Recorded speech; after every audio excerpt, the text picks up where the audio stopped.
Yo creo que hay que empezar con un para qué. ¿Para qué voy ahí? ¿Para qué me arriesgo? ¿Para qué quiero hacer este cambio? Con este para qué está claro, ya todo es más fácil. Hacer esos cambios desde la intención. Y como decía antes, pausar y reflexionar sobre lo que está pasando para poder adaptar y seguir aprendiendo. Y lo ideal para acompañar estos cambios, salir de la zona de confort, es crear un entorno que permita que la gente se siente en confianza. Yo puedo llegar, por ejemplo, a una organización. Si este entorno no está aquí, si la confianza no está, pues es muy complicado. Yo creo que cada uno venimos en este planeta con nuestro propio currículum y el mundo es un gran aula. Hay que aprender una forma y otra. Pinta las nubes negras de colores sin pincel. Hola, hola, estoy contenta, muy contenta porque estoy aquí, estoy ahora con Emmanuel Ponchón, consultor y educador intercultural. Hoy hablamos con él, ahora mismo, hablamos de salir de la zona de confort, hablamos del trabajo en equipo, del aprendizaje permanente y de otras cosas más. Ponte cómodo, ponte cómoda porque comenzamos. Hola, Emmanuel, ¿qué tal estás? Hola, Corina. Estoy muy bien, gracias. Bueno, ¿por dónde andas? Porque eres un viajero empedernido. ¿Dónde te encuentras en estos momentos? Pues ahora mismo en Asturias, en Oviedo. Hombre, estás en la capital de Asturias, de mi tierra. ¿Qué Sí. tal por ahí? Pues encantado aquí. Sí, sí. Algo que agradezco siempre que vuelvo de viaje, volver a tu tierra. Oye, tú eres de Francia, nos conocemos hace tiempo y yo sé que tú eres de Francia. ¿Cómo es que has ido a parar a una tierra tan lluviosa y tan hermosa? Bueno, últimamente no tan lluviosa, pero bueno. A ver, una larga historia. En resumen, uh, estuve 4 años en Madrid y bueno, con mi ex mujer decidimos tener un hijo y no estábamos muy a gusto en Madrid, pero buscamos calidad de vida. Y el universo, pues nos llevó a Oviedo. Sí, y aquí estamos desde el 2004. Bien, tú eres de Francia, o sea, saliste de tu zona de confort, ¿no? Del entorno, de tu familia, de donde te has criado. ¿Te ha beneficiado esa salida de tu zona de confort o te ha perjudicado? Beneficiado. A ver, yo creo que desde hace tiempo ya me acostumbré a salir de mi ciudad natal, yo soy del Valle del Loira, trabajé muchos veranos con niños en las afueras de París, en Bretaña, y estuve varias veces en Inglaterra. Y luego, creo que a los 17 años, fui a vivir 7 meses en Seattle, que era pues justo debajo de Vancouver, con una diferencia horaria de 9 horas. Y eso, en aquel entonces, pues no había internet, o muy poco. Y la única vez que hablaba con mi familia era el domingo, así que muy desconectado. ¿Y qué tal, cómo te siente en tu crecimiento personal y profesional esa salida de la zona de confort? ¿Te ha beneficiado de qué manera? Pues mm, muchos aprendizajes descubierto. Descubrir nuevas culturas, nueva gente, desde la escucha. Lo interesante fue en Francia, a la vuelta de Seattle estuve viviendo en Francia 2, 3 años en la universidad y ahí también me encontré con mucha gente de otros países. Y cuando descubrí que si realmente estás a la escucha de otras personas, pues aprendes mucho no solo sobre otras culturas, sino también sobre la tuya. Pero para ello tienes que estar dispuesto a escucharlo. Hace falta también fortaleza, ¿verdad? Porque en tu zona de confort casi nadie te juzga, ¿no? Están tus amigos de siempre, tu familia, y cuando sales también, ¿verdad? Tienes que ser fuerte emocionalmente. Mira, en relación con esto de las habilidades, ¿no? Cuando sales de la zona de confort, leí hace poco un estudio de la Universidad de Colorado que han hecho una investigación con un equipo de béisbol y les cambiaban de tarea, les ponían en otra tarea que ellos no habitualmente no hacían, ¿no? Y cuando volvían a la tarea que siempre hacían, la especializada, los jugadores hacían mejor todavía esa tarea. Eh, ¿Qué es lo que más difícil te ha resultado de salir de tu zona de confort? Yo creo que es el dar el primer paso y luego lanzarse. Recuerdo hace unos cuantos años, cuando volví de una estancia de Holanda para estudiar una nueva metodología educativa, un nuevo marco de estudio que se llama EduScrum. Pues lo puse en práctica con mis clases, con más de 100 y pico alumnos y no pedí permiso. Así que fue un riesgo, pero fue muy bien. Pero creo que lo más importante es lanzarse y al poco tiempo pausar y reflexionar sobre lo que está pasando. Como este ciclo de Deming de planificar, hacer el check, esa pausa, para después poder adaptar. Eso creo que es fundamental, la reflexión. Creo que experiencia y reflexión nos lleva al aprendizaje. Bien, qué importante. Decía Piaget, el psicólogo, gran psicólogo, ¿no? que aportó en el ámbito de la educación diferentes teorías, que la inteligencia es la adaptación a los cambios, ¿no? que las interacciones es donde se produce ese desarrollo de la inteligencia, ¿no? Ahí se producen esos procesos de acomodación y asimilación del cerebro que resultan tan beneficiosos cuando estamos en situaciones, ¿no? fuera de nuestra zona de confort. Emmanuel, ¿cómo podemos aprender a adaptarnos de forma positiva a los cambios y no ahogarnos en el pozo de la frustración? Yo creo que hay que empezar con un para qué. ¿Para qué voy ahí? ¿Para qué me arriesgo? ¿Para qué quiero hacer este cambio? Con este para qué está claro, ya todo es más fácil. Hacer esos cambios desde la intención. Y como decía antes, pausar y reflexionar sobre lo que está pasando para poder adaptar y seguir aprendiendo. Ujú. La intención me imagino que ha de tener, ¿no? un carácter que no sea único, ¿no? personal, que incluya también lo social, ¿o cómo lo ves tú? A ver, creo que hay varios factores que tomar en cuenta y lo ideal para acompañar estos cambios, salir de la zona de confort, es crear un entorno que permita que la gente se siente en confianza. Yo puedo llegar, por ejemplo, a una organización, si este entorno no está aquí, si la confianza no está, pues es muy complicado trabajar. Es un poco como un jardinero. Si que tú quieres que crezcan las flores, las plantas, hay que trabajar muy bien este terreno para que poner la semilla y que la gente pueda crecer. Sin este entorno, pues es difícil desarrollarse. ¿Cómo generas la confianza cuando tú llegas? Me imagino que es difícil. Cuando tú llegas a un entorno nuevo, desconocido, me parece, vamos, súper difícil generar ese entorno de confianza. ¿Cómo lo enfocas tú? Pues lleva su tiempo y lo que hacemos, por ejemplo, lo que hacía en el entorno educativo y ahora en organizaciones, es ir poco a poco trabajando este entorno, el mismo entorno del que hablaba hace poco. Y eso se hace a través de dinámicas o conversaciones entre las personas y que después lo mismo haya esta reflexión. Un ejemplo muy sencillo que podemos hacer es trabajar, mira, tenemos un grupo de personas y vais a pasear como si eso fuera un cóctel y vais a preguntaros. Bueno, primero pensar cuál es vuestro superpoder y luego un secreto confesable. Un superpoder. Por ejemplo, en mi caso, yo soy conector. A mí me encanta conectar la gente, las ideas y crear sinergias. ¿Vale? Un secreto confesable. Pues en mi caso, soy vegano, pero tengo que confesar que muy de vez en cuando como un poco de queso. Vale. Pues todo este ejercicio de tener la gente intercambiando, escuchar a los demás y después tener esta reflexión. ¿Por qué haber preguntado sobre el superpoder? Porque nos damos cuenta que para convertir un grupo en equipo, cuanto más sabemos sobre los demás, más sólido va a ser este equipo. Y no tiene por qué ser habilidades, competencias profesionales. Puede ser algo que está fuera del trabajo, pero conocerlas nos ayuda a crear este equipo. Y la otra parte, la del secreto confesable, pues no lleva hacia la vulnerabilidad. ¿Vale? Y la vulnerabilidad es ser valiente, no es lo contrario, es realmente ser valiente. Ser capaz de decir, mira, aquí no, equipo no llego, levantar la mano para pedir ayuda. Y si tenemos esto, pues ya vamos hacia este famoso entorno de confianza, que nos lleva a otro nivel.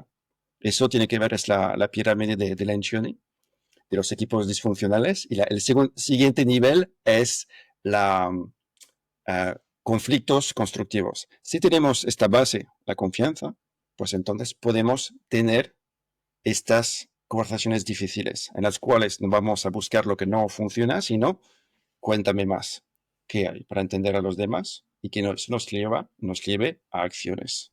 ¿Vale? Eso a su vez nos lleva al compromiso. Por ejemplo, yo puedo no estar de acuerdo con una acción, pero me comprometo. ¿Y eso por qué ocurre? Porque he tenido la posibilidad de expresar mi voz. Entonces, Ujú. vale, no estoy muy de acuerdo, pero si quiero anteponer el bien común, entonces me comprometo. También se nos lleva la responsabilidad entre cada uno, ser capaz de decir, mira, Corina, dijiste que ibas a hacer esto, ¿qué está pasando con esto? ¿Y por qué no lo hiciste? ¿Qué tal? Bueno, no es como hacer micromanagement, seguir a las personas, pero bueno, si alguien se ha comprometido, pues los demás pueden preguntar al menos por qué no se ha hecho. Y al final todo esto nos lleva a resultados que van más allá de los resultados individuales. Vamos a buscar mejores resultados del equipo. Y en todo este proceso se trata de convertir un grupo de personas en un equipo. Bien, claro, porque no hemos dicho, tú eres consultor y educador intercultural. A esto es a lo que te dedicas. ¿Cómo es tu trabajo? ¿A qué te dedicas, Manuel? Pues desde el septiembre de 2021 trabajo para una empresa que se llama Thinking With You y tenemos, a ver, no es una consultora al uso. Trabajamos desde el servicio, desde cómo podemos ayudar a las organizaciones y detrás tenemos un doble propósito. El primero es humanizar a las organizaciones y el segundo es el desarrollo personal, desarrollo y crecimiento personal. ¿Vale? Y, Sí, sí, dime. sí, no, perdona, ¿a qué te refieres cuando dices humanizar las organizaciones? Por supuesto, no os vamos a humanizar, no, pero un poco lo que te comentaba antes, pues trabajamos con equipo, hacemos mucho hincapié en la parte humana y esa humanización tiene que ver con trabajar conjuntamente. Solemos trabajar con un equipo que llamamos equipo Faro, que consiste en personas de varios departamentos y trabajamos conjuntamente, ¿vale? Eso después de haber estudiado dónde están, porque el punto de partida son ellos e ellas. Cuando tenemos este equipo, la idea es un poco romper estos silos entre departamentos, conectar, ¿ok? Crear interacciones entre estos departamentos por el bien de la empresa y de las personas. Y eso lo hacemos a través de varias herramientas que llamamos nuevas formas de trabajo. Es como un gran paraguas debajo del cual hay varias herramientas. Agilidad, design thinking, etcétera, etcétera. Así que, sí, Sí. si yo, vamos a suponer a un supuesto que no es real, ¿no? Pero imagínate que yo estoy en una empresa y no va bien el trabajo en equipo y entonces eh, yo os llamaría a vosotros. ¿Qué problemas resolvéis, Emmanuel? Pues el punto de partida es la conversación que vamos a tener. Y en esta conversación, por ejemplo, no voy a ir solo, ir al menos con una o dos personas para tener varias miradas y recoger toda esa información. Conversar, ver dónde estáis y escucharte. Escucharte y las otras personas de tu empresa que estén en esta conversación. Y la pregunta de base es, ¿cómo os podemos ayudar?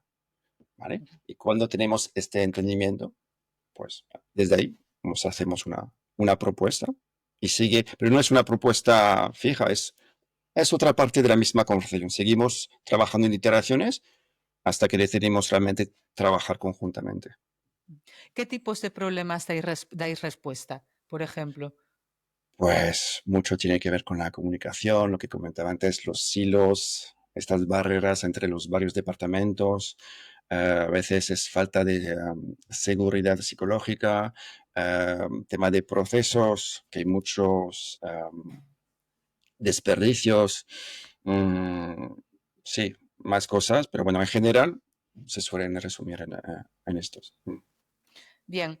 em, Vamos un poquito, me interesaba conocer un poquito de tu experiencia, el tema del aprendizaje permanente en la etapa adulta. Yo desde que te conozco, nos conocemos hace unos años, siempre estás ahí o estabas, ¿no? Estudiando, formándote, investigando. Y más a nivel ya formal, la Unión Europea cada vez tiene más políticas que apoyan ese aprendizaje permanente. Esto es un cambio, porque yo recuerdo también cuando tenía 20 años, antes, en el siglo XX, tú estudiabas y a los 20, 20 y tantos años trabajabas y estabas ahí para toda la vida, ¿no? Pero eso ha cambiado, ¿no? Hoy en día estudias y estudias a lo largo de la vida y eso creo que favorece, ¿no? Yo sigo estudiando, me acabo de sacar una carrera. ¿Por qué es necesario aprender constantemente, Manuel? Yo creo que estamos aquí para aprender y cuando refiero a aprender no es solo el aprendizaje formal, académico, es todo, aprendemos en cada situación y eso va más allá del ámbito escolar, aprendemos mucho más fuera que igual dentro, pero son estas ganas de seguir creciendo. En inglés se llama el growth mindset, esta mente de crecimiento. O sea, o tenemos esta o mente fija. Estoy así, no voy a crecer y tal. Pero el mundo sigue cambiando. Hablamos mucho de este mundo VUCA. El mundo VUCA es un mundo volátil, incierto, complejo y ambiguo, que va a una velocidad tremenda. Y no se trata de seguir este ritmo, porque no podemos, para menos tener esta agilidad de querer adaptarnos. ¿Vale? Y, y nada, y si no, creo más allá de ese ámbito, yo creo que cada uno venimos en este planeta con nuestro propio currículum y el mundo es un gran aula y hay que aprender una forma y otra. Y repito, más allá de la parte formal, de que si hay un diploma o no. Bueno, la vida es la mayor universidad, ¿verdad? Y bueno, sí es verdad que son tiempos difíciles, ¿no? Para los ritmos. Me gusta mucho lo que dices, ¿no? De que no podemos, el ritmo está súper cambiante y no nos podemos volver locos. Simplemente adaptarnos de la mejor forma posible. Y alimentarnos, ¿no? En base a ese potencial de cada uno y esas necesidades. Educar, estamos con el tema de aprender, podemos relacionar con la palabra con educación. Educar en latín significa criar, alimentar. Manuel, ¿qué tenemos que alimentar para que la educación beneficie al ser humano y, por qué no, a los otros seres vivos? A ver, aquí, bueno, la raíz latina es educare, educere, es formar, pero también sacar desde fuera. Y ahí me gustaría Sí, hacer esta conexión con la naturaleza, ¿vale? La naturaleza no solo nos vamos formando, la planta va formándose, sino también que va sacando de su entorno, del ecosistema, ¿vale? Entonces, yo creo que tenemos que aprender mucho de Pachamama, la madre naturaleza, en su forma de ser, su agilidad, su forma de responder, y porque creo que es un lenguaje que hemos perdido desde hace mucho tiempo y ya es hora de recuperarlo. Y el ecosistema también tiene que ver romper estas barreras. O sea, ¿por qué tenemos paredes entre las aulas? ¿Por qué separamos una asignatura de otra? Eso es algo muy artificial. No existen estas separaciones en la naturaleza. No, funciona de otra forma. Y mm, también fuera. ¿Por qué no trabajamos más con la comunidad que nos rodea a nivel local y también a nivel global? Pero empezamos con nuestro vecindario, nuestra comunidad. O sea, por eso educar no solo dentro de cuatro paredes, es mucho más allá de esto. Y para mí es, una vez más, ir rompiendo poco a poco estas barreras. sí, educar entre más allá de los límites del grupo, de la familia, sino que sí es cierto conectar con ese amor universal que digo yo, con esa energía que nos conecta a todos y de la que formamos parte. Creo que está bien relacionado con esto la educación intercultural. ¿A qué se refiere, Manuel, el término intercultural A en ver, tu ámbito? creo que por un lado tenemos multicultural, que significa cuando varias culturas viven conjuntamente, ¿vale? Pero sin necesariamente interactuar. Intercultural significa que hay interacciones más profundas y que intentamos entender a las otras culturas. Ni mejor ni peor, son diferentes. Y eso también va más allá de la cultura, va también habla bastantes de bueno, las inteligencias múltiples de Howard Gardner y también la neurodiferencia, o sea, neurodivergencia. Claro, es como la naturaleza. Si ves, por ejemplo, una flor con un pétalo, vas a decir, mira, tú tienes un trastorno de pétalos, ¿no? Eres así, tienes tu función en la naturaleza. Y es lo mismo en la vida, en la educación y más allá. No es porque tenemos la universidad que entramos en una organización, una empresa, que eso va a desaparecer. No, sigue estando aquí. Y hay que tomar en cuenta. Entonces es la interculturalidad también, pero también hay otra diversidad a otro Sí. nivel. Mm. Creo que te refieres quizás también al tema de etiquetar, ¿no? Etiquetar, cuando etiquetamos a alguien, separa, ¿verdad? Cuando estamos juzgando a las diferencias de las otras personas, ¿eh? Ah, Estamos etiquetando con características, con no me cae bien, no sé, con cosas muy superficiales que crean muros y barreras. Y lo bonito pienso en las relaciones sociales, ¿eh? Tanto a nivel social como personal, es el poder conectar con las personas desde el potencial. mm, Mm. eso es, eso es. Y con esto, ¿qué hace la gente? Pues incluir. Te vamos a incluir. A mí no se trata de incluir, se trata de invitar y acoger, no incluir. Mm, eso es muy importante. Y volvemos a lo que decía antes, crear estos entornos, que a veces llamo entornos resonantes. ¿Qué significa? Significa que yo no me siento amenazado porque mi forma de aprender no corresponde con la forma de enseñar, por ejemplo, de la docente. Que muchas veces, volviendo a las inteligencias múltiples de Howard Gardner, que dice, todos somos inteligentes pero de forma distinta, y eso va cambiando, solemos enseñar de una forma, ¿vale? Pero esta forma muchas veces no corresponde con la forma de aprender de la persona que tenemos enfrente, son estilos distintos. Mm. Sí, sí que es cierto. La verdad que las personas somos diferentes y el sistema educativo va, a pasos. A veces nos parece lento, ¿no? Pero sí es verdad que ahí tenemos que ir transformando ciertas cuestiones. Al final es importante que la diferencia de una persona, pero no tiene que ser de otro país, la diferencia de una persona porque no mueve bien una mano, porque no pronuncia bien, no quiere decir que no sirva, ¿no? Porque es como que si también cada vez más en la sociedad, si no eres perfecto, perfecto, perfecta, perfecta, es como que no eres válido, ¿no? Si no hablo muy bien, si no me muevo muy bien, si no, no sé, si no cumplo ciertos parámetros que me llevan a la perfección, ya rápidamente despreciamos a las personas, ¿no? Desde el juicio. Y eso, bueno, eso al final nos causa malestar emocional, ¿eh? Porque también si queremos sentirnos bien, siempre tiene que ser, ¿verdad?, en conexión con la otra persona. Tengo la teoría como muy cada vez más afianzada de que pensar solo en uno mismo sin pensar en los demás a largo plazo lleva al sufrimiento. ¿Mm? Sí. Y de hecho, mira, el mes pasado estuve en Sudáfrica y de ahí también hay un término, un concepto, una filosofía que utilizo desde hace ya muchos años. Pero estuvo bien estar ahí para hablarlo con la gente. Se llama Ubuntu. Y Ubuntu es un concepto que significa yo soy porque tú eres. ¿Vale? Y se habla de un experimento que hizo una persona hace años ahí con niños. Le dijo, mira, si queréis, hay un árbol. El primero que llega a este árbol va a tener, no me acuerdo lo que era, una cesta de chuches, de fruta, lo que sea. Y ya. ¿Y qué hicieron los niños? Pues se dieron las manos y fueron avanzando. ¿Pero qué estáis haciendo? Si alguien ya primero se lleva todo, ¿cómo vamos a poder ser felices, estar felices, si alguien está triste? Pues, y este concepto que decías, para mí se, bueno, aparece, se formula a través de esto de Ubuntu. Yo soy porque tú eres. Somos juntos.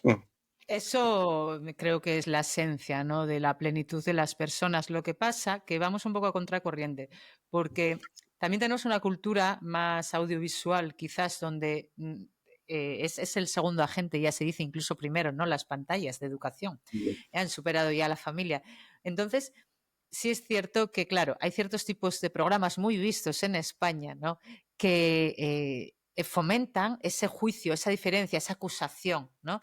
Entonces, claro, culturalmente pienso que también nos está costando no aceptar las diferencias, entre otras cosas también por esa cultura también televisiva que insiste y se pone en prime time, ¿no?, en juzgar esas personas diferentes o que no son tan perfectas, ¿no? Como el que dice, como el que acusa. Mira una cocina, ¿qué hay que hacer para que las diferencias sean positivas y ayuden en la conexión, en el trabajo en equipo? Para no etiquetar y de separar, ¿cómo hacemos para utilizar las diferencias de forma positiva?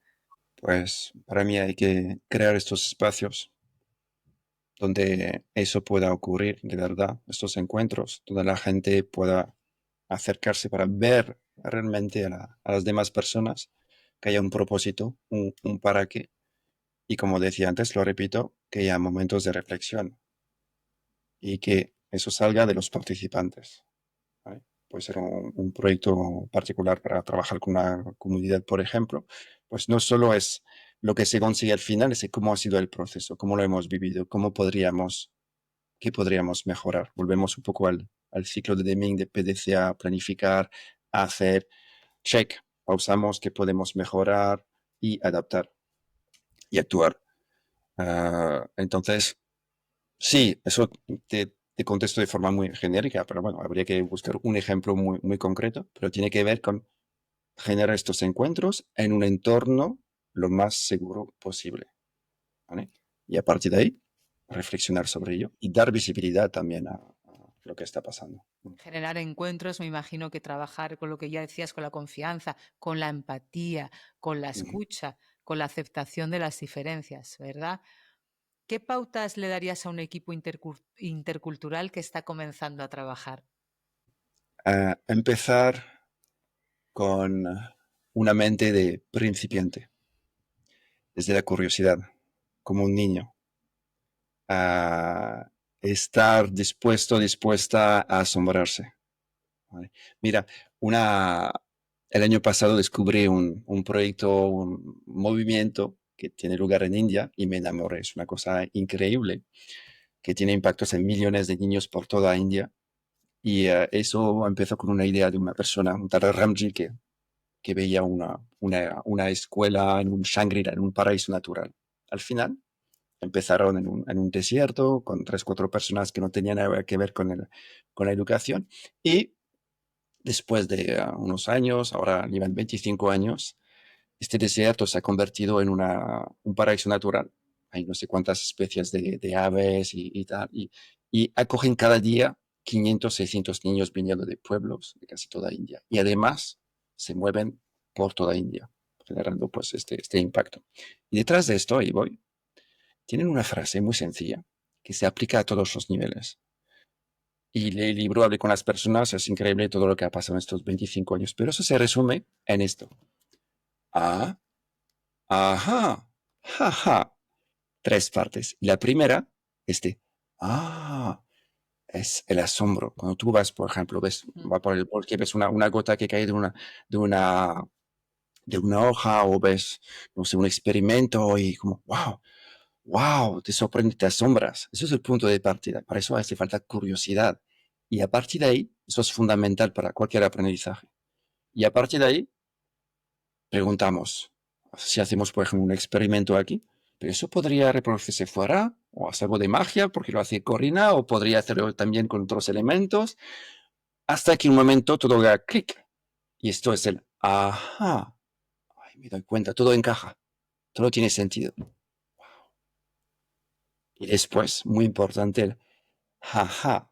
Aquí disfrutamos del proceso del aprendizaje, que es fundamental. Entonces aquí tenemos la curiosidad, ¿hay? La creatividad, la confianza, que son elementos fundamentales para cualquier tipo de aprendizaje. Eso vale para lo que decías dentro de una aula, fuera. Y se resume en estos tres. Ah, ajá y jaja. Me parece muy buena, muy buen ejemplo, ¿no? Muy buena propuesta. La verdad que pienso que envejecemos cuando perdemos la curiosidad, ¿eh? Independientemente de la edad, cuando pensamos ya que lo sabemos todo, que nada nos sorprende, pienso ahí que puede empezar un pesar, ¿no? Emocional, ¿no? Un Mm, desencanto con la vida, la mentalidad de principiante, ¿no? Creo que siempre es importante tenerla.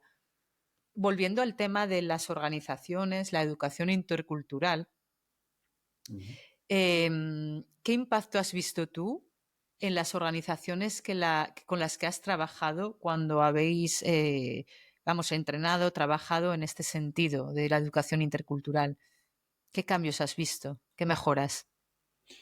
Ah, a ver, me vienen muchos ejemplos, pero ver, por ejemplo, que un equipo que al principio pues tenía estas barreras, trabajaba en silo, había problemas de seguridad psicológica, que ni siquiera contestaban a encuestas anónimas por miedo a ver qué pasa así, y que de pronto empiecen a trabajar de forma colaborativa, con indicadores muy claros y que van facilitando estos encuentros ellos mismos poco a poco.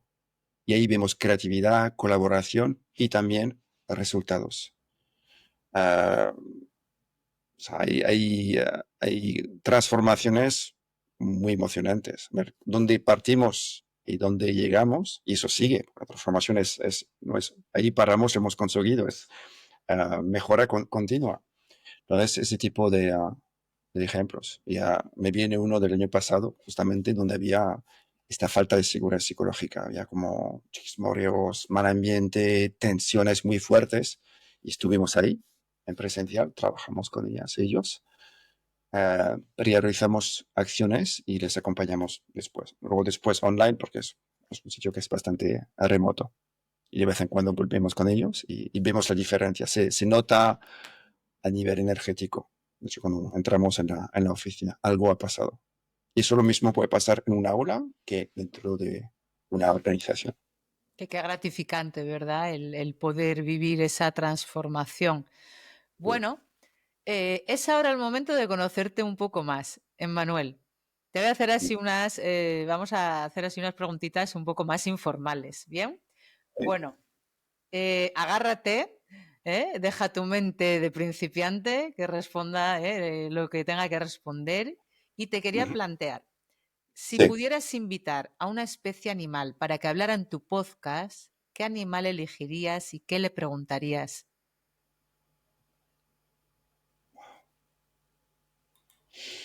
Uh, mira, yo diría una ballena.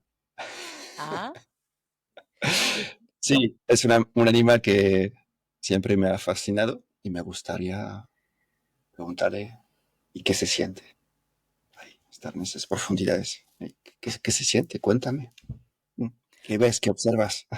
oye, ¿sabes? Hablando de esto, en el mar Cantábrico, allí la zona de Gijón, de Candás, de Luanco, Sí, fue una sí. zona ballenera a principios del siglo XX. Tienen fotos en Candás, allí en algún bar que tiene las fotos de las barcas de madera con las que salían a cazar. O sea, que aquello estaba lleno de ballenas, pero desaparecieron. No, me imagino que entre la contaminación, ¿no? Y bueno, y la caza que se realizó, pues no queda ni una, pero siempre dicen, vamos, y las fotos se ven, ¿no?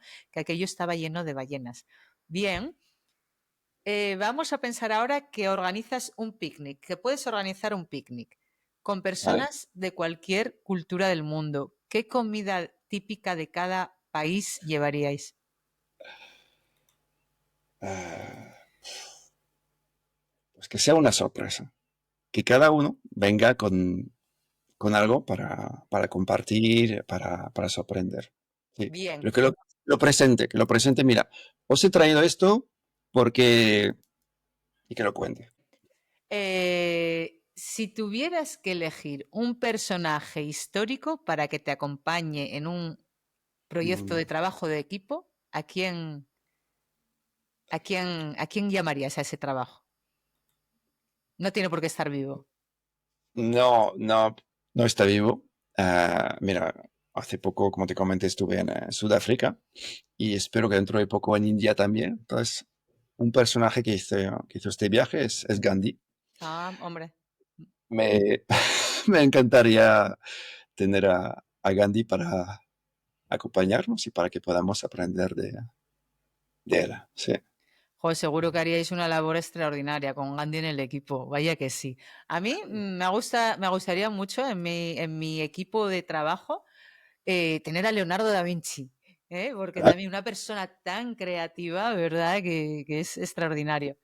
Bueno, ¿y si tuvieras que cambiarte de trabajo por un día? ¿Qué harías?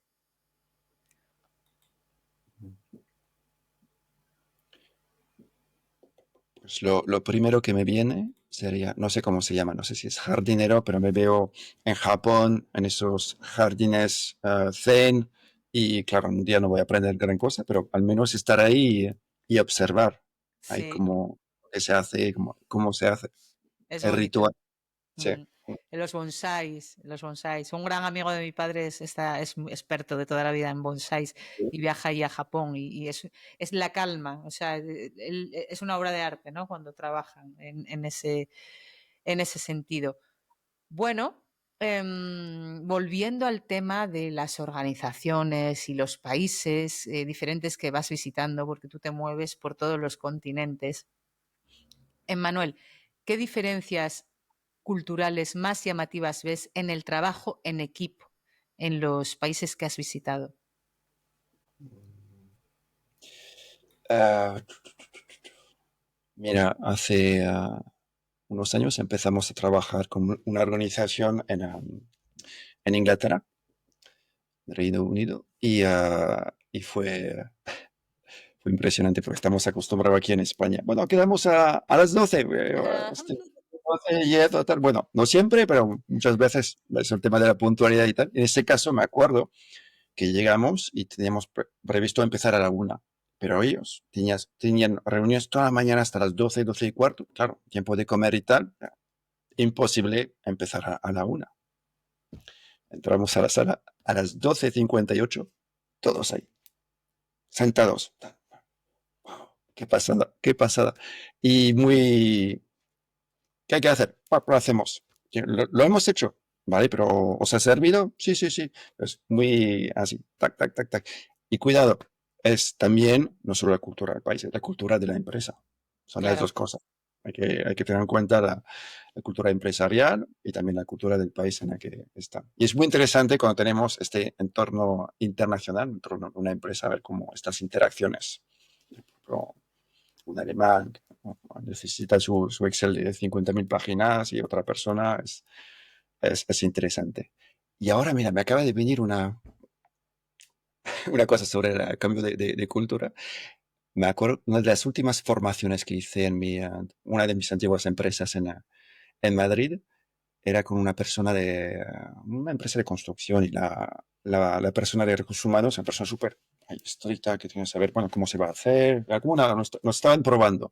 Dónde van a empezar, no me lo decías, el orden, el planning. Bueno, perfecto. Y lo hacemos y fue, fue genial, fue genial. Y a un momento ya comparto que el país, ella trabajó en Corea no, no, que diga, sí, sí, a Corea del Norte, creo, en un momento. Y dijo que el país donde más le había costado acostumbrarse a las formas de trabajo era España. porque A lo mejor por un cierto descontrol o no se entendía muy bien dónde se iba, quién acordaba qué, coordinación, yo qué sé, pero fue como sorprendente. A lo mejor, no sé no estoy seguro del todo si era Corea del Norte, pero un país muy, te imaginas, muy súper. sí, sí.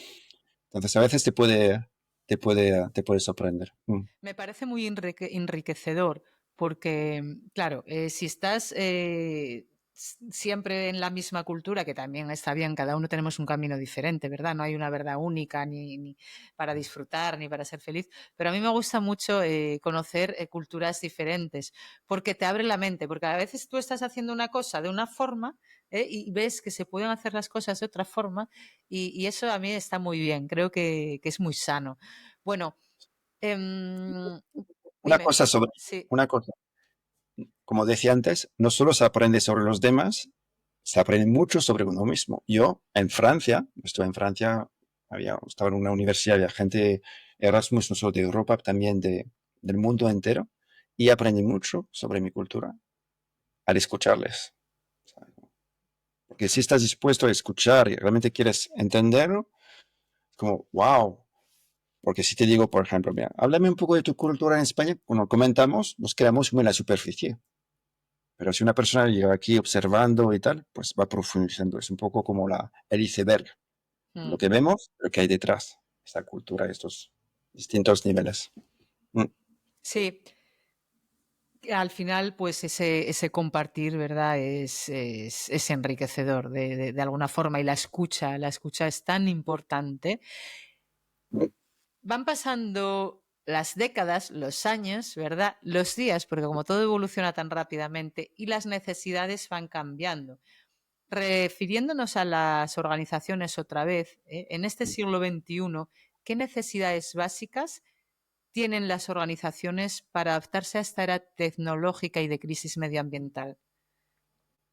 A ver, dime, primero depende mucho de qué organización estamos hablando. Mm. Algunos tienen responsabilidad social genuina, ecológica hacia los demás, otras solo ponen es una fachada, es porque les trae beneficios.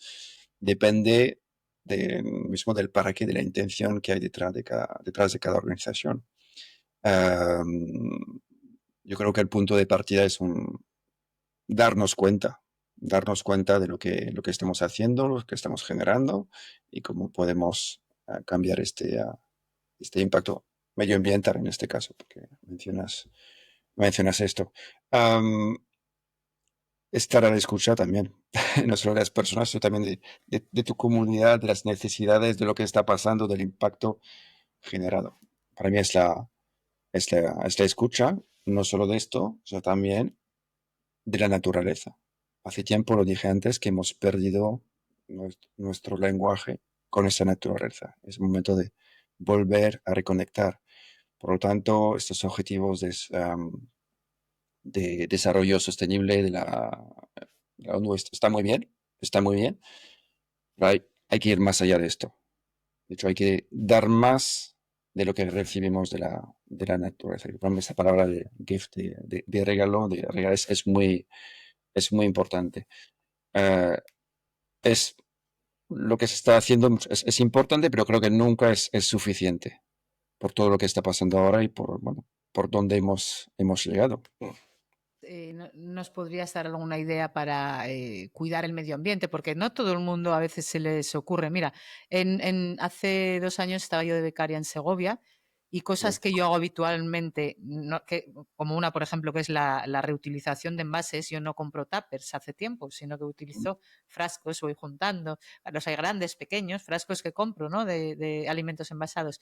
Y desarrollé un programa en aquel trabajo como becaria allí en el instituto y lo que a mí me parecía tan normal, no se lo había planteado nadie allí, en el instituto, ni en sus casas, ni nada. Entonces, eso también es importante, ¿no? Porque a veces también normalizamos algunos unas cosas y hay gente que no se le ocurre porque vivimos en un ritmo pues rápido, ¿no? Y desconectados. ¿Cómo cuidas tú el medio ambiente? Emmanuel, ¿cuál es tu granito de arena? Antes de contestar a esta última pregunta, creo que es muy importante crear puentes entre el mundo de la educación y el de las organizaciones, porque es hora de escuchar a las niñas y los niños que tienen muchas ideas, mucha creatividad y pueden ayudar a las organizaciones a este nivel medioambiental. Y será después trabajar conjuntamente qué podemos hacer con esta corresponsabilidad. Entonces, las ideas están aquí y si no, se pueden crear espacios dentro de una comunidad, un entorno, un país, una región, pero hay que crear esos espacios y después, ¿qué hacemos con ellos? Y que haya, repito, esta corresponsabilidad entre organizaciones y, dije, parte de educación, pero puede ser comunidades. Lo mismo, ecosistema, romper barreras y trabajar conjuntamente, colaborar, coaprender, co-crear. Dicho eso, ¿qué hago yo? Ah, pues, a ver, yo creo que la parte del veganismo ah, tiene que ver un poco con esto. También, bueno, pues, los pequeños detalles que puedo hacer al día, más reciclar o bueno, siempre que voy por el monte, en las playas, que puedo recoger pues plástico, pues lo hago. Y, y conversar con la gente sobre lo que está pasando, lo que se podría hacer. Mm, sí. Bien, el bienestar al final es social, ¿verdad?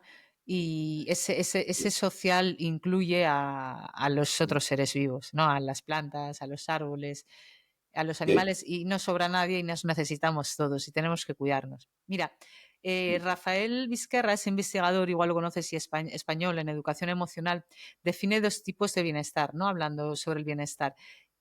Define el bienestar hedónico, que es ese que se refiere a la necesidad de experimentar solo las emociones positivas, ¿no? De estar solo ahí enfocados. Y luego también define el bienestar, a ver si lo digo bien, eudemónico, ¿no? Que se refiere al sentido de plenitud, de realización personal, ¿no? Al desarrollo de virtudes, del potencial, del afrontamiento de retos. Ese sería el bienestar eudemónico. Emmanuel, ¿qué es para ti el bienestar? Es sentirse bien con uno mismo, con los demás, con lo que nos rodea. Es también un equilibrio, o sea, un estado de equilibrio físico, emocional, mental y social, donde hay salud y también satisfacción personal. Y eso a diario, eso no se trata de estar ahí feliz todo el rato, no, Eso es. encontrar este, este equilibrio. Y ahí lo has mencionado ya varias veces, la gestión de las emociones es muy, muy, muy importante y creo que nos damos cuenta hoy en día que no hay muy poco espacio para ello en el mundo educativo Mm. y también Sí, organizacional. O sea, y muy poco espacio. Yo conozco a profesionales maravillosos que trabajan con ello, con centros, y de hecho, un día si te interesa, te presentaré a Concha Rivero, por ejemplo, que sí, por está favor. en Oviedo, que hace maravillas entre colegios con pequeños padres, comunidad. Hay que trabajarlo, es urgente, es urgente. Y bueno, también hablar de realidades muy duras. Y vamos a hablar de Asturias. Creo que Asturias es uno de los sitios en España, en Europa, donde más casos de suicidios infantiles, adolescentes hay. Ujú. Cuidado. Bueno, yo conocí un ejemplo cercano, pero era ya antes de la pandemia, unos años antes de la pandemia, y cuando la madre fue ahí, al centro psiquiátrico, yo, ¿pero sabéis cómo gestionar esto? Yo, si supieras la cantidad de casos que tenemos así. Vamos de niños de 11, 12 años, y ya como 7, 8 años antes de la pandemia. Y ahora, pues es tremendo. El tema es que no hablamos de esto. ¿Por qué? Porque si hablamos de esto hay que ir a la causa raíz. ¿Qué hay detrás de esto? ¿Por qué? ¿Qué lleva a un niño o niña a quitarse la vida a estas edades? Por supuesto, hay muchos factores.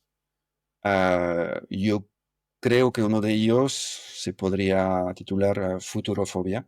A Mm. esta sensación de todo lo que está, que viene de todos los lados. Claro, también, ¿por qué el planeta, el planeta, el planeta? Oye, oye, también hablarles de las iniciativas que se están haciendo y tal. Y ahí detrás de esto, creo que la clave es la falta de este sentido de agencia. A ver, el término en inglés es agency. Agencia, ¿qué significa esto? Significa que tú puedes sentir que tienes una influencia sobre tu propia vida, puedes fijar objetivos e ir hacia esos objetivos, también con el apoyo de otras personas. ¿Qué pasa ahora? ¿Cómo hemos quitado desde hace años la responsabilidad del aprendizaje y de casi cualquier cosa a los niños y niñas?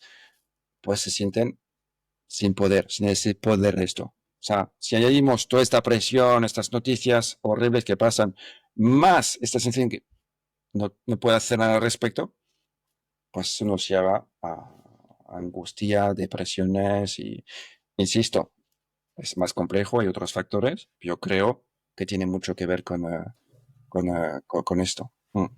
Sí, la verdad que es un tema para trabajar, para volcarnos la sociedad, porque las causas, bueno, son múltiples, cada vez hay más problemas de salud mental, tanto los adolescentes como los adultos. Y claro, se estimula la sexualidad, nunca se estimuló tan temprano, ¿verdad? Está habiendo unas estimulaciones a través de los contenidos, hay acceso a esos contenidos ya desde muy pequeños, antes de que se madure ese lóbulo frontal. También esas expectativas que no había cuando yo vivía la adolescencia, ¿no? El ver constantemente en las pantallas famosos que viven súper bien, no sé, también hay unos futuros, ¿no? Como inalcanzables, que de alguna forma pues puede que también cause frustración. Son tantas, ¿verdad?, que tenemos que abordarlas desde todos los ámbitos. Y también, además de la educación a los jóvenes, pues pienso que también la educación emocional a las personas adultas, porque yo también, no sé tú, pero cada vez veo más casos de personas mayores de 40 y tantos años, 50, que han cumplido con sus sueños y están en un declive emocional, ¿no? En problemas, incluso cerca de salud mental, ¿no? Entonces, tenemos que cuidarnos emocionalmente, tenemos que volver a recuperar esa reconexión con la naturaleza, que creo que es muy, muy, muy básica, ¿no? Es algo que nos falta, que no estamos teniendo, y organizarnos en nuestros hábitos. Y hábitos, quería comentarte un poquito el tema de los hábitos. Como hablabas también del bienestar, que también está bien sentirse mal. Creo que el bienestar incluye el malestar, dentro de esa parte de aceptar las emociones, ¿no? De supervivencia, quizás, ¿no? Ciertas emociones, no hundirse en ellas, ¿verdad? Pero aceptarlas, identificarlas. En relación a esto, el bienestar para mí está muy unido a los hábitos y esa gestión emocional, porque si yo tengo hábitos, como me pasó por ahí atrás, ¿no? En mi otra vida, tenía hábitos un poquito, pues fumar, beber algo de alcohol, dañinos, no saludables, ¿no? Y eso también me volvía más vulnerable emocionalmente. En el momento en que yo empecé a introducir hábitos nuevos en mi vida, comencé a transformar mi vida a partir de la introducción de esos hábitos más saludables, ¿no? Uno de ellos ha sido la rutina matinal. Me levanto muy, muy temprano, practico yoga, estudio, medito y luego ya salgo a la vida. Emmanuel, ¿tienes algún ritual diario tú? Sí, tengo uno que procuro hacer todos los días. A veces no puedo, no me doy el tiempo porque estoy viajando y hay mucha preparación alrededor, pero bueno, siempre lo tengo presente. Am, Procuro despertarme dando las gracias 2 o 3 veces. A ver, yo, la parte espiritual, llevo años con un libro espiritual que se llama Un curso de milagros y empiezo cada día con una lección del día. Es un libro que se divide en 3 partes: la parte teórica, la parte de las lecciones, 365 lecciones, y la parte del teacher, del profesor. Y es lo que hago cada día. Cuando puedo, la acompaño de una meditación y luego, pues, la idea es tenerla muy presente a lo largo del día, que no sea ahí, es como un momento, estar vigilante y practicar, practicar, practicar. ¿Cómo te influye? ¿Cómo te influye en tu vida diaria el tener esa rutina matinal? Mm. ¿Sales más despejado? No lo sé. ¿Cómo es eso? Eh, Igual con más foco en mi propósito. Y por supuesto, el ego está ahí para llevarnos a varias direcciones, pero aquí. Ya sé que estás haciendo tu trabajo muy bien, pero yo tengo mi propósito para hoy. Así que me ayuda primero a darme cuenta cuando me voy y a volver a centrarme. Sí. La mente busca excusas y para meditar suele ser común el argumento no tengo tiempo. A mí me pasaba al principio, ¿no? Era, claro, con todo lo que hay que hacer, ¿cómo me voy Mm. a sentar a no hacer nada? ¿No? Sí, sí, sí. ¿Cómo gestionas tú el equilibrio entre todo eso que hay que hacer, entre tu vida y el pararte a hacer, a no a meditar, a no hacer? A ver, yo creo que todos tenemos el mismo tiempo, todos tenemos más o menos 24 horas al día, y la pregunta es, ¿qué quiero priorizar? Y a partir de ahí lo vemos, ¿qué quiero priorizar? Algo que me ayude a mi bienestar, un hábito, y los hábitos, pues, quiero empezar con la montaña, o romper la montaña en rocas, en piedras pequeñas, empezar poco a poco, ¿vale? Pero ¿qué quiero priorizar? Claro. ¿Podría ayudar a mejorar la dinámica dentro de un equipo de trabajo la práctica de la meditación? En Estados Unidos cada vez hay más empresas, más organizaciones que incluyen la práctica de meditación entre sus trabajadores. ¿Tú, por lo que conoces, crees que podría ayudar, podría integrarse? Seguro, sí, sí, seguro que sí. Yo lo practiqué unas veces en el entorno, bueno, escolar y fue, después de unas dos prácticas, fue como, wow, ¿qué ha pasado aquí? Luego no se puso en práctica porque no hubo seguimiento, porque no había apoyo alrededor, pero bueno, lo que vi fue impresionante. Y en empresas, pues. La verdad que es diferente meditar una persona sola, que es muy bueno, ¿eh? Yo lo hago todos los días por la mañana y me ha cambiado la vida y la mente, pero también es increíble cuando lo haces en grupo. Es diferente, es muy diferente. Y a mí me ha pasado también el llevarlo a algún instituto, a alguna empresa, el hacer esas prácticas en conjunto y cambia, como decías tú antes, cambia la energía. De repente, el conectar en silencio, ¿verdad? Es una maravilla. El conectar con las personas en silencio es una maravilla. Sí, y se hace también ahora con la naturaleza. Me acaba de venir, bueno, una amiga que tengo que hace cosas maravillosas, se llama Concha Pinos y bueno, viaja por todo el mundo, ahora está basada en Dubái. Y lo que hace, estuvo también mucho no sé, fue Perú y trabajando en la selva. Y claro, no podemos traer a las personas a la selva, ¿vale? Lo que podemos hacer es traer la selva y pues han reproducido ambientes, sonidos y detrás hay mucha investigación desde la neurociencia. De hecho, trabaja con Richard Davidson y recrear esto para poder medir antes y después el impacto sobre las personas. O sea, hay meditación y también este paseo, este contacto con este entorno. ¿Y qué pasa? Se dieron cuenta que muchas veces tiene más impacto esto que pasar un tiempo en terapia. Así que se están haciendo Sí. cosas muy, muy, muy, muy interesantes y todo muy documentado. Sí, la verdad que es una fortuna la época en la que vivimos. Sí es Mm, cierto que aunque haya cuestiones, ¿no? Que tenemos que mejorar, pero también tenemos muchos beneficios increíbles que antes no nos podríamos imaginar. Bueno, sí. Manuel, estamos ya en la recta final.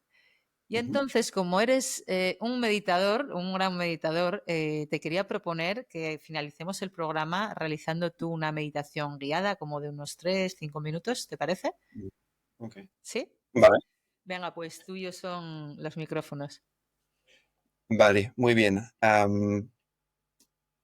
Antes de empezar, creo que el, el objetivo de esta meditación guiada es encontrar un anclaje con un momento de nuestra vida que nos ayuda mucho, muchísimo, que podemos utilizar después como un poco banda sonora en momentos de bajón. Así que vamos a empezar. Podemos sentarnos de forma muy confortable. Ahí los pies bien anclados en el suelo, la tierra. Ahí rectos. Aquí. Platos ahí relajados, los hombros lejos de las orejas. Aquí. Bien. Y cerramos los ojos. Inspiramos profundamente, expiramos profundamente 4 veces. Inspiramos, bloqueamos, contamos hasta 4 y soltamos. Otra vez. Inspiramos, bloqueamos, retenemos la respiración y expiramos.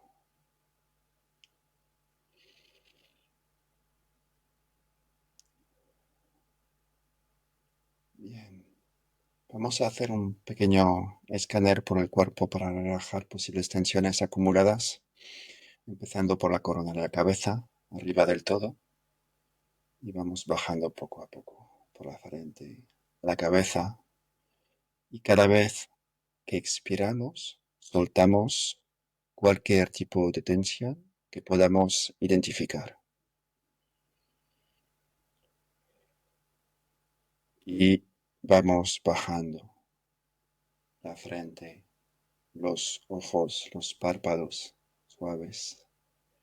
Vamos bajando por el rostro, suavizando la mandíbula también. Vamos soltando. Así.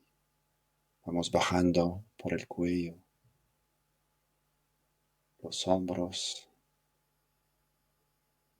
los brazos, antebrazos, manos, dedos. Soltamos cualquier tipo de tensión al expirar. Pasamos por el pecho, el vientre, vamos bajando, llegamos a las piernas y soltamos tensiones también, los gemelos y llegamos a los pies, hasta los dedos de los pies, soltamos tensiones. Y si notamos que todavía hay un espacio que está en tensión, volvemos a soltar. Bien, ahora os voy a pedir que imaginemos que estamos sentadas en una butaca de cine. Una butaca muy confortable. Seguimos con la misma postura. Y enfrente de nosotras, vemos una pantalla blanca, totalmente blanca. Y ahí va a desarrollarse nuestra película. De momento sigue blanca. A vuestra derecha tenéis una primera palanca. Esta palanca nos va a ayudar a definir las formas de la primera imagen que va a aparecer en la pantalla. Y aparece del 0 al 10. Y podéis mover esta palanca. Podéis elegir mano izquierda, derecha, con vuestra mente, y vais subiendo para definir esta primera imagen, poco a poco, a vuestro ritmo. Al lado tenemos otra palanca, que son los colores. Y lo mismo, para esta primera imagen, podéis elegir el nivel, la cantidad de colores que aparecen, del 0 al 10. Al 10, la pantalla se puede llenar de colores. Y ya empieza a moverse un poquito esta escena, poco a poco. Pero queréis sonido. Así que vais a la palanca siguiente y podéis ajustar ese volumen. Y esa primera imagen se está convirtiendo poco a poco en película. Esta película es un momento muy feliz de vuestra vida, muy alegre. La imagen se está convirtiendo en película y podéis observar estas formas, objetos, personas presentes en la pantalla. Y observáis desde vuestra butaca. Al observarlo podéis acordaros de otros sentidos, del olor de ese momento, el perfume, los perfumes, las sensaciones. A lo mejor si estabais fuera, había una brisa, un poco de viento o mucho.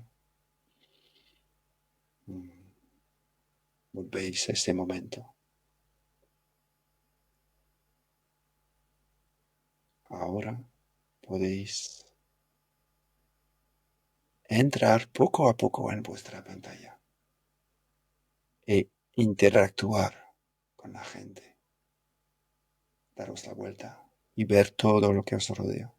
Las personas, los objetos, la naturaleza, lo que sea. Y os voy a dejar disfrutar un momento de ese momentazo.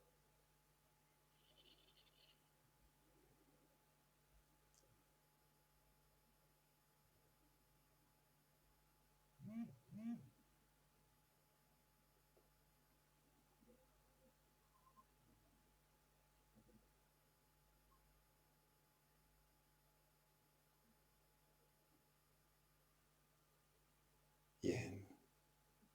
Antes de volver, vais a anclar todos esos sentidos en vuestra mente. Olores, sonidos, música, si la hay.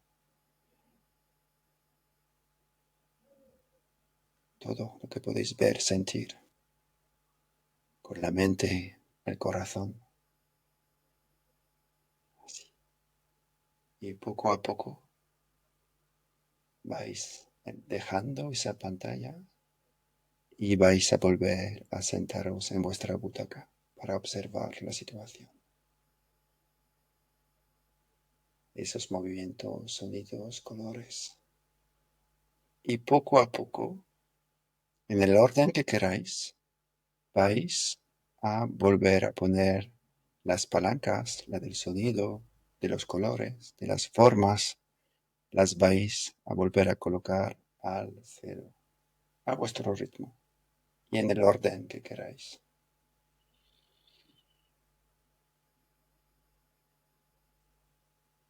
Hasta que la pantalla sea blanca como al principio.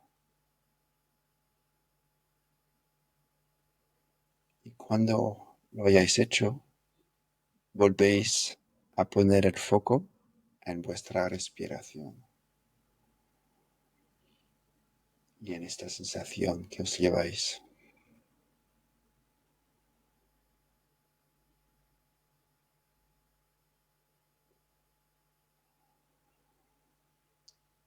De la butaca del cine volvemos al lugar donde estáis y cuando queráis podéis volver a abrir los ojos despacio y volvemos con Corina. ¡Wow! Pues muchas gracias, Emmanuel. Finalizamos ya. Los micrófonos son tuyos para si quieres despedirte. Sí, bueno, me voy a despedir con agradecimiento. Muchísimas gracias, Corina, por este espacio, por compartir conmigo, por dejarme compartir y envío un abrazo muy grande a todas las personas que estén aquí escuchando, viendo este podcast. Y acordaros, Ubuntu, yo soy porque tú eres. Así que cuídate, cuídanos. Gracias, Emmanuel. Finalizamos el podcast de hoy. Si te ha gustado, dale a me gusta, no sé si está aquí. Y si quieres seguir viendo más vídeos como este, pues suscríbete a mi canal para que puedas seguir subiendo más vídeos. Nos vemos pronto. Que tengas muy buen camino. Pinta las nubes negras de colores sin pincel.